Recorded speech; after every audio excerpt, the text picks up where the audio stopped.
Hi everyone. I hope you had a great new year. We're going to discuss the new moon in Capricorn. That's happening on January 11th, 2024 at 20 degrees and 43 minutes at 7:57 a.m. Eastern Standard Time. So this new moon is in Capricorn, and it will push you toward your goals, your structured plan, or set you up energetically to make realistic goals for yourself. Capricorn is willing to be flexible and adaptable if it means that these events will serve you in the long run. Okay? Now, a couple of things about new moons that I want to discuss with you is that when the sun and the moon meet on the same degree in the same sign, as they do for every new moon, the energies of emotions and happiness are alchemized together to make the individual feel as if they are starting a new journey of happiness and wholeness within their world. These energies are mixed with the sign that the new moon is, and in this case it's Capricorn, and will further you along in that area of your life. Moons are your emotional being. The sun represents your purpose and vitality, your light for living. Okay, so there are a few aspects that I want to go over with this new moon. We have a kite. So let me grab, I think I'm going to use green here. So the new moon is here. Then we have Pallas Athena, Juno, and Uranus. And it creates this kite here. Okay. So Pallas Athena will be at 21 degrees. She will be making her plan in Scorpio to align you intellectually with the energies of truth. She will then oppose Uranus, the planet of change. Uranus is at 19 degrees retrograde. So Uranus is changing you internally. Okay. Juno here represents the energy of passion, committed unions, partnerships, connections with other people on a deeper level. In this case, I would define it as your relationship with the sign of Virgo in the house that it is in. Okay? Juno in Virgo is asking you to let your analytical mind guide your attention to detail and use problem-solving techniques to find creative solutions. So we're going to take a look at that house and see what your relationship is in that house where Juno is placed. Okay? Do you need to ask for help there? Do you need to balance or be flexible? Let go of control. Because let's all remember that Virgo's shadow is overthinking, being too controlling, and too critical, also being too picky. So if that's the case within this house that is happening, the other placements within this kite can't come to fruition because you are being asked to change something. All right, with Uranus there in Taurus. And Taurus, remember, represents your stability, represents your foundation. It can also represent your money and love, okay, because it is ruled by Venus. So something needs to change internally. Pallas Athena is making her plan for you to have a new beginning within this new moon. Okay, so let's look into your chart and see how this is affecting you in your world. I'll see you soon. Hi, Virgo. I hope you're doing well today. We're going to look at this new moon that is happening in your 5th house. So there is a new beginning here in the 5th house, which includes love, your love of life. This could also be some type of new creative endeavor you decide to do. Romance is here. Fun sex is here, which is always good. Children is here. Joy, hope, optimism, happiness is here. Excited motivation is here. Popularity and recognition are here. And dating, pleasure, and I think I said creative endeavors. But you could decide to date again, okay?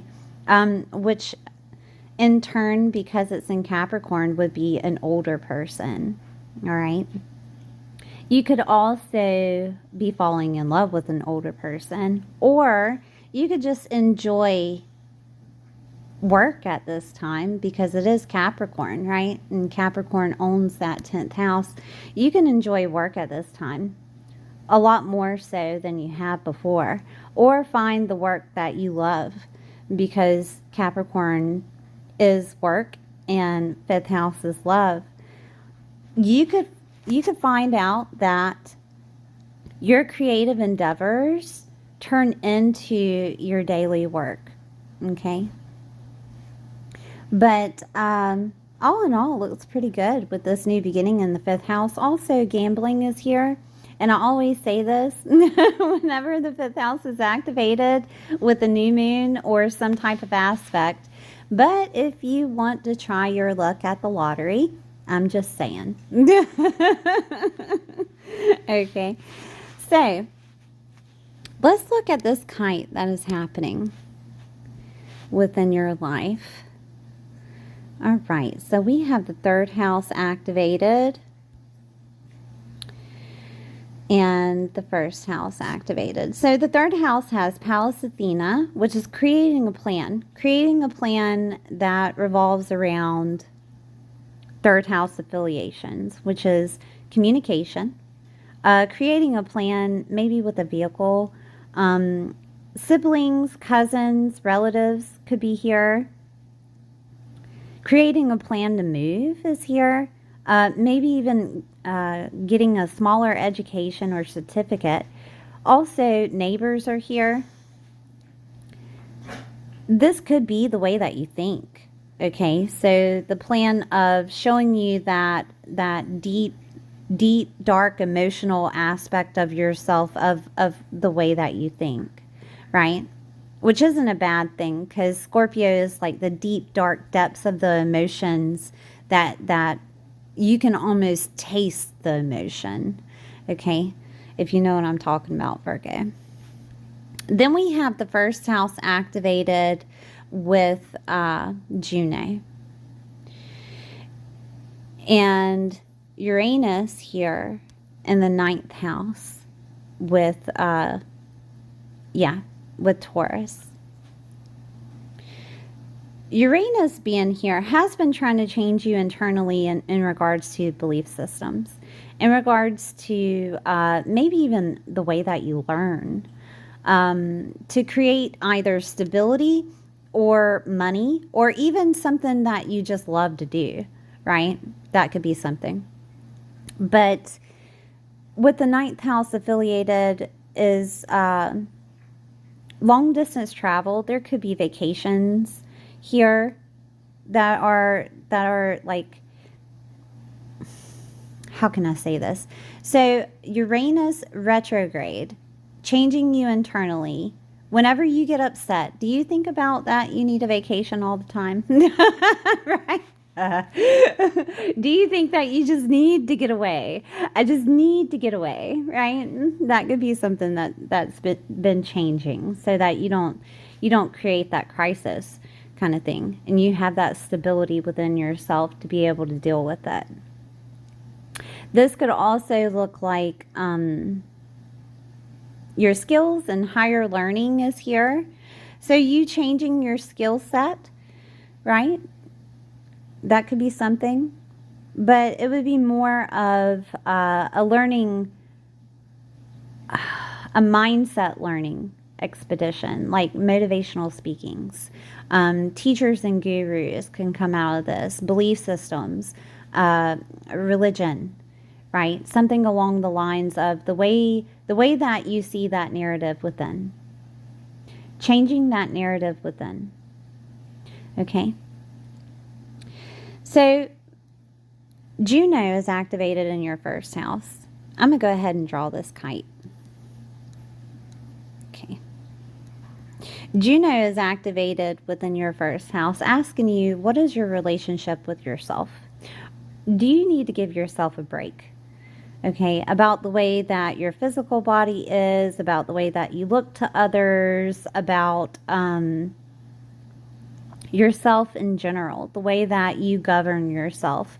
Okay, your autonomy within. Okay, do you need a break from that? All right, because Juno is the relationship between you and yourself right now. So all of these are working together to show you, have more fun. Have more fun. That plan is in place of you changing the way that you think. Of you changing the way that you think about yourself, about the way that you love others, about the way that you love yourself, right? It keeps going back and forth, back and forth. There is a belief system that is changing internally. There is something that is going to uplift you, and by the end of it, Virgo, you are going to be a completely different person, okay? Because your identity, everything about you is going to change. The way that you talk to yourself, talk to other people, communicate with others. Third house is like the junk drawer, all right? But it's going to be the way that you communicate with siblings, family, relatives, cousins, neighbors, media, writing. This could be also where you're living. You could change the belief about where you're living at. But there's that silent plan of changing your emotions so that internally you change your beliefs. Okay? But there is going to be a new beginning, fifth house, of loving yourself and loving others. I'm excited for you, really, because this is beautiful. This is pleasure, optimism, you know. And with Capricorn in the fifth house, so it says you can have fun, but not too much fun, right? I have Capricorn in the fifth house. You can have lots of fun, but not too much fun. Don't overdo it. Don't overindulge, you know. But, all right, I think that's about it. I'm going to see if there's anything else here. You could get a pet for some type of emotional healing. That could be something. You could also get some type of pet that you turn into like work, okay? So I've seen people have pets that they train and they use those pets as like show pets, like show dogs or horses or cows or goats or whatever. You know what I mean? That could be something. All right, I think that's about it, Virgo. Thank you for being here. Please like, share, and subscribe, and I'll see you next time.